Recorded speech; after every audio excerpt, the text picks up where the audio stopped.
Maria, Atisa Manalo. So, Atisa, you have a successful, thriving business and a successful pageant past.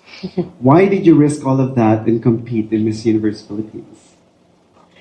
I really think that my chance to join Miss Universe Philippines again, I am doing it to inspire people, to tell them my story. I came from very humble beginnings, and I want to show everyone that if you work hard and work hard for the dream that you want for yourself, it is possible. And I think that's a story that I haven't told people throughout my other pageant journey and also my business journey. That's why I joined again. Now, in one of your videos, I was amused that you were twirling a baton. And in many pageant references, baton twirling has become a stereotype for pageant girls.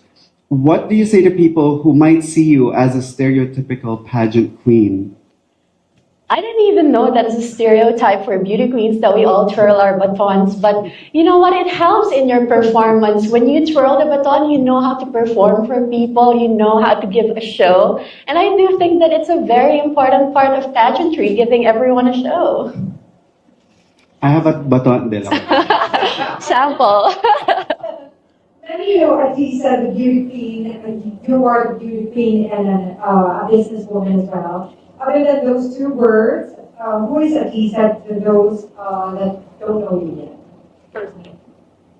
I think for my family and my friends, I am someone who is always there for them. I am someone who is caring, and I do think that if I have the ability to help people, especially people who are close to me, my loved ones, my friends, and my family, everything I do is for them. So I do think that's the image that I want other people to know as well, that if I want to achieve something, if I want to work hard for something, that it is possible for me.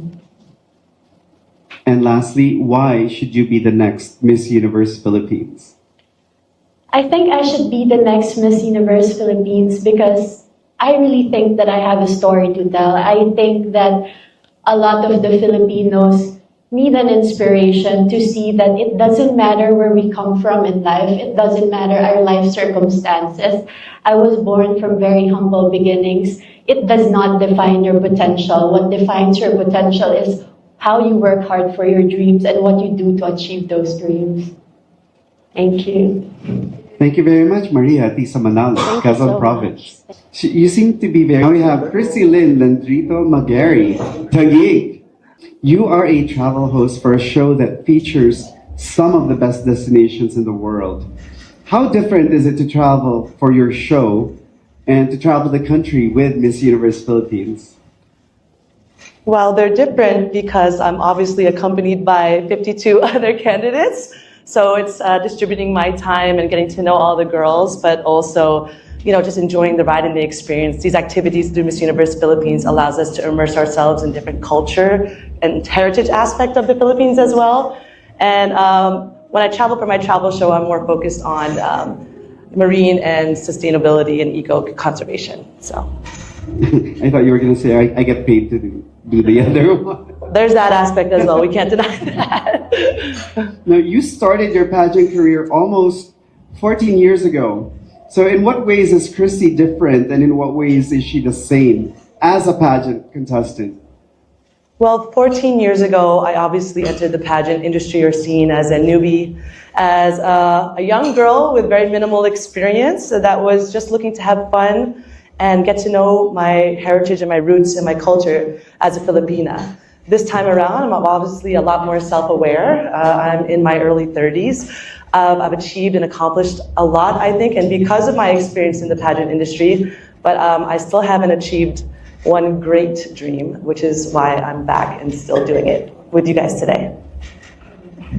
You say that you've always gone against the grain and took the unconventional path. In what significant events in your life was the most evident? I think growing up, I was never very feminine. I was always pretty tomboy. I played sports, and I loved to be outside and play with the boys, I guess. I never really harnessed that feminine aspect, but I think I went against the grain when I proved myself that I could do something different and join and enter pageantry through my mom's wishes. And I dropped in my life in New York City. I took that big leap of faith, and I went the pageant route to see what opportunities it gave to me to once again feel in touch with my culture and my heritage. And I'm here 10 years later, and I've made Philippines my permanent home, and I'm so proud to be here. And lastly, why should you be the next Miss Universe Philippines? 6 months ago, I wouldn't have been given this opportunity to be sitting in this chair in front of you. It was just a few months ago where they lifted the age restriction, and I just said, we think that means that it's divine timing for me, and I can be a pillar and an inspiration for women or people in general, that there is no timeline to your goals. There's no restrictions for when you're allowed to achieve them, that everything happens at your own pace and at its right time and place. I believe I'm a woman with global understanding and a global awareness of the world, and I could proudly represent the Philippines in Mexico if given the opportunity. Victoria Velasquez Vincent from Bacoor. Morning. Morning, everyone. Morning. Hello, everyone. Good morning. Good morning, VVV. Hello. How are you all? We're good. Good. So you shared, your mom shared that you were kidnapped at the age of 3. Now, how did they get you back? And since finding out that this happened to you, has it affected how you live your life? So I found out some new information because it was the first time that my mom and I had that deep of a conversation about it. When we filmed that Her Story video, and she told me about how when she was running around the market trying to find me, everyone there was pretending, they were quiet, they were pretending that they had no idea what happened or that they even saw me. But luckily my tita knew the area really well, and she was familiar with some people as well. And they found me just as they were, the kidnappers were about to put me in the car. So 1 second of difference really would have made a huge impact on my life and where I would be, or if I would even be here now.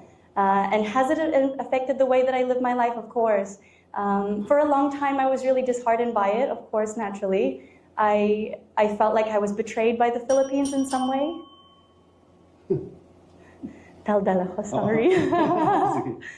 Now, in the past, this is your second time in Miss Universe Philippines, you declined a national title that would guarantee you participation in Miss Universe. So why compete in Miss Universe where there is no guarantee of the fate that you'll have? In Miss Universe Philippines? I declined it at the time because the title that I was given, Miss Universe Philippines Charity, is one that I held really dearly. I'm not here just to compete on stage. I'm not just here for superficial reasons. I'm here to really make a difference in our country, and I will always continue to choose the Philippines over and over again. And if that means that my future is not guaranteed, then that's okay. If I had have accepted Miss New Zealand, then I wouldn't be able to be here today. So it all happened for a reason. Do you think that the VVV that is here today is more deserving for the Miss Universe Philippines crown than the VVV back in 2021? 100%. Over the past few years, I really came to understand why I didn't win and why this beautiful woman to my left over here won. And the way that I can explain it best is you're really in true harmony with yourself if the way that you think, the way that you speak, and the actions that you make are in alignment with each other. And back then, I think the way that I spoke and like the things that I said and the things that I did were in alignment, but my thoughts weren't 100% in alignment. But over the past few years, I've really honed in on that, and I've managed to get myself into harmony with myself, and all three of those things are really in alignment. So yes, most definitely. And why should you be the next Miss Universe Philippines? The favorite question of everyone. You know, I see Miss Universe Philippines, the person, as the final piece of the puzzle, which is the organization, or the final cog in the well-oiled machine that is the organization. And she needs to be someone that can work along with the organization, someone that has a vision and a mission that is aligned with the organization. And for me, I believe that I'm that person. I believe that I'm easy to work with. I have the same vision that Miss Universe Philippines has, because like I said, it's not just about the superficial reasons, it's about making an impact on our people. Thank you so much. Thank you. Victoria Velasquez Vincent. Good morning. Hi. Good morning, Alexi. Good morning. So you mentioned that for most of your life, you have been running away from so many things. Having experienced a totally different type of competition in Miss Universe Philippines, What or where do you see yourself running towards? Well, it is true that I've been running away my whole life from the people who bullied me. I was someone who constantly get bullied because of my skin. I didn't have no family growing up, and we were so poor that I remember those days that I barely had money to eat or have a lunch to eat in school, until I realized that instead of me running away from my bullies, I should chase after a dream. And then I realized one time that I opened a TV and I saw Miss Venusra and she showed the representation. And after that specific moment, I realized that I want to join Miss Universe. So that's what I think is I'm running after too. Now, you have a lot of fans in every place that Miss Universe Philippines visited, and they love you. Now, how does the Alexi that was bullied in the past feel about all of this admiration, and how are you coping with it? I think the little Alexi will be really, really proud. I mean, knowing that the people of my skin before were someone who's often really get bullied and harassed, physically abused, and right now we are being celebrated and represented. So the Alexi right now is doing the very best that she can to represent not only the little Alexi that I was, but every little Alexi out there that had a dream and wants to represent everyone. In what way is training for heptathlon and Miss Universe Philippines similar and different? Well, people would always tell me that sports and pageantry is so different, but for me, it's the same because of my way or my technique. I have the same preparation. Heptathlon is 7 sports or 7 track events. It's high jump, long jump, hurdles, 200 meters, and I can go on. But I think what makes it the same is just like Miss Universe, we have swimsuit, we have Q&A, we have gown, and it's just a matter of your technique and how to balance it. It both needs discipline, perseverance, and dedication. And lastly, Alexi, why should you be the next Miss Universe Philippines? I should be the next Miss Universe Philippines because I believe that I'm the best representation of our country. I was tagged as the People's Queen, and I think that itself is enough for me to win the crown. Knowing that I have my whole people, my country, waiting for me to win the crown, I'm really willing to give more and to offer more, because Alexi is someone that would never bring anyone down. And as an athlete that I've done many good things in the country, I show you that I can bring so much more. Like, I would let our country down. And regardless of the beauty or the color or anything, we Filipinos are one. We're diverse and we're beautiful. Thank you so much, Alexi Brooks, Thank you. Iloilo City.